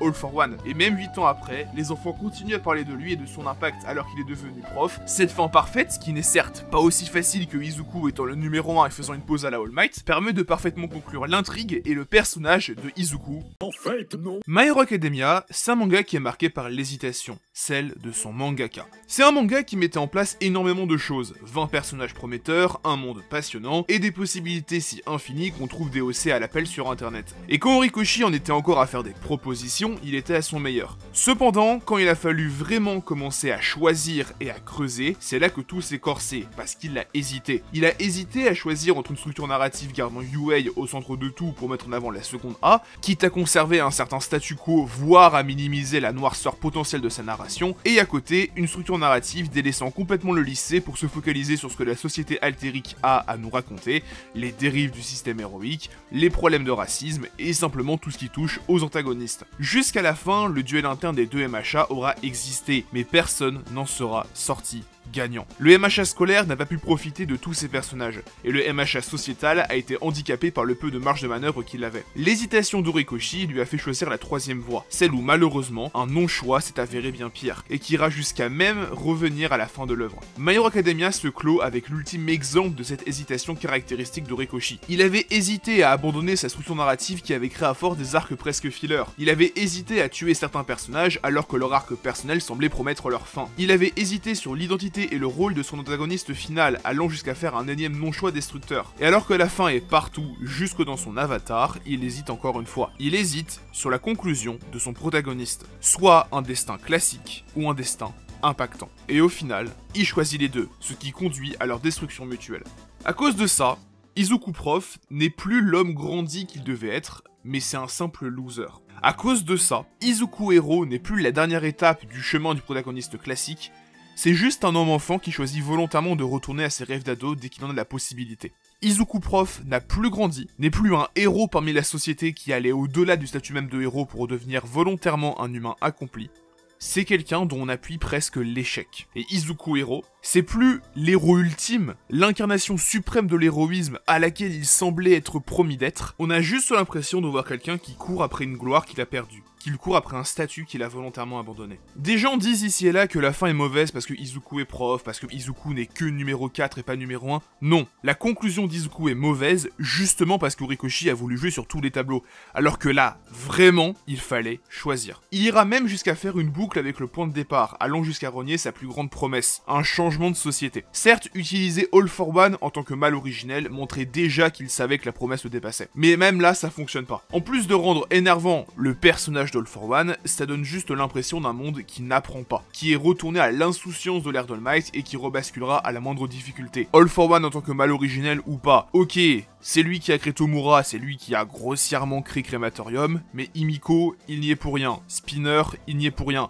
Tout ce qui est lié au FPH, il n'y est pour rien. Tout ce qui est lié à Stain, il n'y est pour rien. Là, la société de MHA, elle est toujours malade. Et c'est pas en nous montrant un Izuku qui fait une All Might en disant tu peux devenir un héros à mec random que ça va changer les choses. Et les quelques réformes qui sont suggérées ne semblent pas être assez consistantes et surtout efficaces pour vraiment se dire que c'est bon. Ce monde-là est sorti d'affaire. Que l'œuvre soit devenue trop grande au point qu'Horikoshi fasse des sacrifices et que le talent de l'auteur en introduction et son inventivité en termes de personnages le poussent à trop en introduire, pourquoi pas. Mais là, il a juste très mal exécuté, voire pas du tout, la promesse qui tenait une grande partie de son manga en place. Et MHA, dans sa globalité et spécifiquement sur ce point, est frustrant. C'est une œuvre avec de très grandes qualités. Son concept même est excellent. Et Horikoshi est extrêmement doué dans pas mal de domaines. Et certains arcs, pris individuellement, certains arcs ou certains points d'intrigue, sont très bons dans ce qu'ils introduisent et ce qu'ils concluent. Mais au global, c'est un manga qui s'est presque effondré sur lui-même, avec le poids de ses promesses, des mauvais ou non-choix de son auteur, mais aussi malheureusement de la santé d'Horikoshi, qui l'a peut-être forcé à écourter certaines intrigues, voire à en supprimer d'autres. Ça, on ne saura jamais. Mais malgré ces promesses sociétales qui ne sont pas tenues, malgré beaucoup d'autres soucis liés à l'arc final, notamment l'antagoniste principal, ça reste un manga qui est grand MHA. Ça reste un manga qui est important. Certaines réussites sont là. Kamino existe, MVA existe, certains personnages comme Stain ou Nagant existent, les Todoroki existent.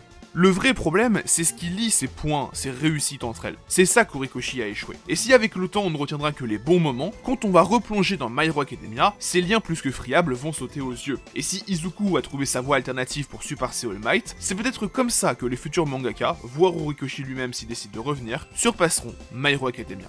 Merci de votre visionnage, d'avoir attendu aussi longtemps, la vidéo a mis un sacré moment à sortir, je m'en excuse. Moi en tout cas, je vous dis à très vite, peut-être plus vite que vous ne le pensez pour parler d'un petit truc pas très connu. Pensez à l'abonnement et au pouce bleu en partant. C'était Amano, à la prochaine.